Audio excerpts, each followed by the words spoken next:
بات یہ ہے کہ جو رشتہ ہے نا اس کا کشتہ نہیں کھانا چاہیے کیونکہ کشتوں سے بہت گردے خراب ہوتے ہیں۔ بعض اوقات ہم رشتے کی طاقت کو مس یوز کر رہے ہوتے ہیں، ایبیوز کر رہے ہوتے ہیں کہ اگر آپ بیٹے ہیں یا والد ہیں یا خامد ہیں یا بیوی ہیں، ان رشتوں کی قدر افزائی کریں، ان رشتوں کی مدد سے کسی دوسرے کا استحصال نہ کریں، ایکسپلائٹ نہ کریں ان رشتوں کو، اور میرٹ کو مد نظر رکھیں۔ یعنی ہم یہ جسے ہم کہتے ہیں نا ٹیکن فار گرانٹیڈ، کہ بچے کہتے ہیں کہ پیدا کیا تھا خرچ نہیں کر سکتے، خرچ کرنا نہیں ہے، اگر کرتے ہو تو کوئی احسان کرتے ہو، یا بیوی خامد کو کہے کہ مجھے بیاہ کے لائے ہو تو اب بھگتو، تو یہ رشتوں کا انداز نہیں ہے۔ آپ کسی نہ کسی طریقے سے ریٹرن کرتے ہیں۔ اگر خامد کما کے لاتا ہے تو بیوی اس کے لیے ممنونیت اور خوشی کا احساس پیدا کر سکتی ہے۔ اگر باپ کما کے لاتا ہے تو بچوں کو اس کا احساس ہونا چاہیے کہ وہ باہر محنت کر کے ہمارے لیے رزق کماتا ہے، تو وہ یہ نہیں کہ جوابی طور پر بچے بھی ان کو پیسے ہی دیں گے، بچے انہیں پرائڈ دے سکتے ہیں، بچے انہیں اطمینان دے سکتے ہیں، بچے انہیں بے چینی سے بچا سکتے ہیں۔ آپ کو پتہ ہے کہ جب بچے رات کو 2 3 4 بجے تک گھر سے باہر رہتے ہیں تو والدین کا اطمینان کتنا غارت ہوتا ہے، اور بچے اس بات کو سننے کے لیے تیار نہیں، کہتے ہیں سبھی پھرتے ہیں رات کو باہر۔ اور یہ آپ دیکھتے بھی ہیں کہ راتوں کو لاہور جیسے شہر میں آپ سڑکوں پہ رونقیں دیکھتے ہیں، اور راتوں کو 2 بجے کھانوں کی ہوم ڈلیوریاں ہو رہی ہوتی ہیں، اور پھر دن کو 12 1 بجے تک سوتے رہنا اور دنیا سے کٹے رہنا۔ تو یہ جو بے اطمینانی والی چیزیں ہیں آپ کے اہل خانہ کے لیے، جیسے خاوند گھر میں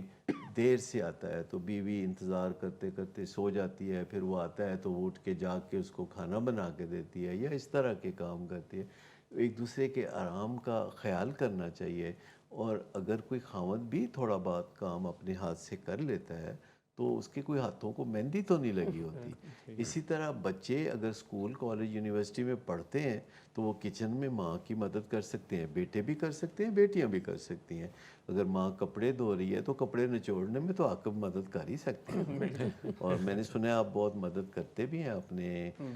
فیملی ممبرز کی، تو اس پہ میں بڑا اپریشیٹ کرتا ہوں۔ ہمارے ساتھ جتنے بھی ڈاکٹرز ہیں، میں نے دیکھا کہ نہ صرف وہ بہت قابل ینگ ڈاکٹرز ہیں بلکہ وہ سب اپنے ماں باپ کا کہا ماننے والے فرما بردار بچے ہیں، ماں باپ کی خوشیوں کا خیال رکھنے والے بچے ہیں۔ اور ہم جب بھی ہائرنگ کرتے ہیں ویلنگ ویز میں، ہم ہمیشہ دیکھتے ہیں کہ وہ بچے ہم رکھیں جن کے والدین ان سے خوش ہیں، اور بعض اوقات ہم آخر میں جب سارے انٹرویو ہو جاتے ہیں تو ہم کہتے ہیں اچھا ذرا اپنے ابا کی سفارش تو ڈلواؤ۔ تو اس طرح کا رویہ ہر آرگنائزیشن میں ہونا چاہیے کہ پچھلی آرگنائزیشن میں کیا کر کے آئے ہو ان سے لکھوا کے لاؤ، اپنے والد یا بیوی یا خامد یا بھائی سے سفارش کرا دو کہ تم اچھے آدمی ہو، گھر سے گواہی دلوا دو۔ تو ان چیزوں سے بہت فرق پڑے گا ہمارے آرگنائزیشنل سٹرکچر میں۔ بے شک اس میں کوئی شک نہیں۔ اور دیکھیں کہ کنگ ایڈورڈ میڈیکل یونیورسٹی کے یہ ڈاکٹرز جب کل مخاطب ہوئے سنڈے کو یو آسک فار اٹ میں، تو اتنا کانفیڈنس اور زبردست وہ، یعنی میں نے گھر میں دیکھ کے وہ پروگرام بیٹھ کے وہ پروگرام دیکھا اور اس سے سیکھا، تو میڈیکل کے پوائنٹ آف ویو سے میں نے پورا پروگرام دیکھا، اور میں بس حیرت میں تھا کہ یہ کتنی اچھی بات چیت کر رہے ہیں، اور ان کو کوئی خاص ہدایات بھی نہیں دی گئی تھی، ان پہ چھوڑ دیا گیا تھا اچھا چلو جیسے کرنا ہے کر لو، اور سارے ہفتے کے بالکل natural, no script, everything was natural. That's why اسی لیے تو وہ بہت اچھا بھی گیا کہ اصل میں ہم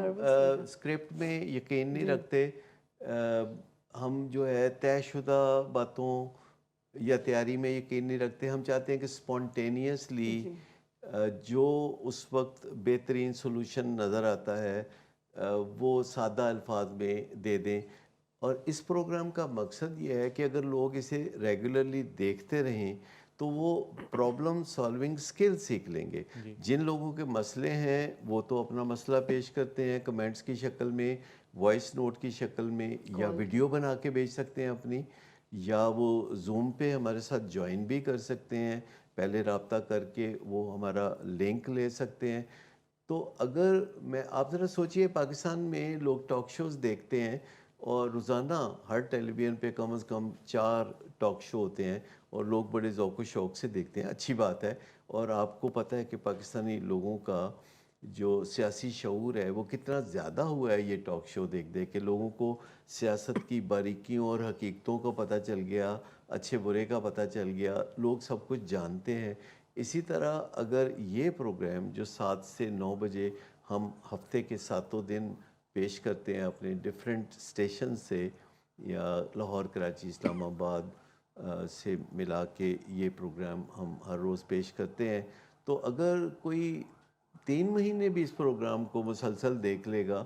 تو اس کی باقاعدہ پروگرامنگ ہو جائے گی کہ مجھے اپنے مسئلے حل کرنے ہیں, مجھے ان کی رسپانسبلٹی لینی ہے, اور نئے مسئلے پیدا نہ ہوں اس کے لیے مجھے سوچ سمجھ کے قدم اٹھانا ہے, ہر چیز کے نتیجے کو غور کر کے مجھے قدم اٹھانا ہے, اور اپنی پرائرٹیز میں نے سیدھی کرنی ہے, اور میں نے اپنے رویے ون ون رکھنے ہیں تاکہ لوگوں کو رنج پیدا نہ ہو. لین دین میں کھڑے رہنا ہے, لوگوں کی بات کو توجہ سے سن کے پھر ان کو جواب دینا ہے, اور ایک ٹیم ورک میں یقین رکھنا ہے. اکیلے کھلاڑی نہیں بننا, سولو فلائٹ نہیں لینی, اور اپنے علم کو بڑھاتے رہنا ہے, اپنے آپ کو رینیو کرتے رہنا ہے. رینیول اللہ تعالیٰ کی ذات نے ہمیں سکھائی ہے, کیونکہ انسان کی سکن ہر وقت رینیو ہوتی رہتی ہے. اسی طرح انسان کے اندر یہ جو ایک پائیداری ہے, اتنی لمبی زندگی گزارنا ایک گوشت پوش کے انسان کی حیثیت سے, جس میں 70% تو محض پانی ہے, تو یہ رینیول کی وجہ سے ہے کہ اللہ کا یہ کرشمہ ہے کہ لوگ 100 سال زندگی پاتے ہیں اور اپنی زندگی کو کارآمد بناتے رہتے ہیں. تو جو رینیول ہے, اپنے نالج کو, اپنے نظریات کو اور اپنی سمجھ بوجھ کو بڑھاتے رہنا, اور دوسرے لوگوں سے تعلقات بنانا, ان سے فائدہ اٹھانا, انسانوں کو شن نہیں کرنا. کیونکہ یہ جو دنیا میں, مغربی دنیا میں ایک پالیسی ہے کہ انسانوں سے واسطہ نہ پڑے, یعنی ایئرپورٹ جائیں تو بغیر کسی انسان کے ہم چیک ان کریں, شاپنگ پہ جائیں تو خود ہی شیلفوں سے چیزیں اٹھائیں, خود ہی بل پے کریں, باہر نکل جائیں, کسی انسان سے واسطہ نہ پڑے. یہ جو رویہ ہے, جو آدم بیزاری کا رویہ ہے, یہ انسان کو جانوروں کے لیول تک لا رہا ہے. تو ہمیں بہت احتیاط کی ضرورت ہے کہ ہم انسانوں کو ترجیح دینے لگیں کہ اگر کوئی کام مشین سے کرنا ضروری ہے تو ضرور مشین سے کریں, لیکن وہی کام اگر کوئی انسان کر سکتا ہے جس سے اس کو روزگار مہیا ہو, تو انسانوں کو اپنے کام میں شامل کریں اور کوشش کریں کہ ایک دوسرے کے کام آئیں. میں یک طرفہ طور پر نہیں کہہ رہا کہ آپ دوسروں کے کام آتے رہیں, آپ اپنے اندر ایک ایسی معاشرت کو پیدا کریں کہ جس میں لین دین ہو, یعنی آپ کسی کے کام آئیں, کوئی آپ کے کام آئے. میں شہید وفا بننے کے لیے نہیں کہہ رہا, لیکن جیسے والدین بچپن میں ہمیں پالتے ہیں تو بڑھاپے میں والدین کو ہم نگہداشت کرتے ہیں, ان کو محبت کی نظر سے دیکھتے ہیں, ان کو پیار سے سینے سے لگاتے ہیں, ان کا منہ چومتے ہیں, ان کی زندگی کی دعائیں کرتے ہیں. تو یہ ہے وہ زندگی جو اللہ تعالیٰ نے انسانوں کو دی ہے اور رہنمائی دی ہے کہ اس کو ایسے چلائیں. سر والدین کو بھی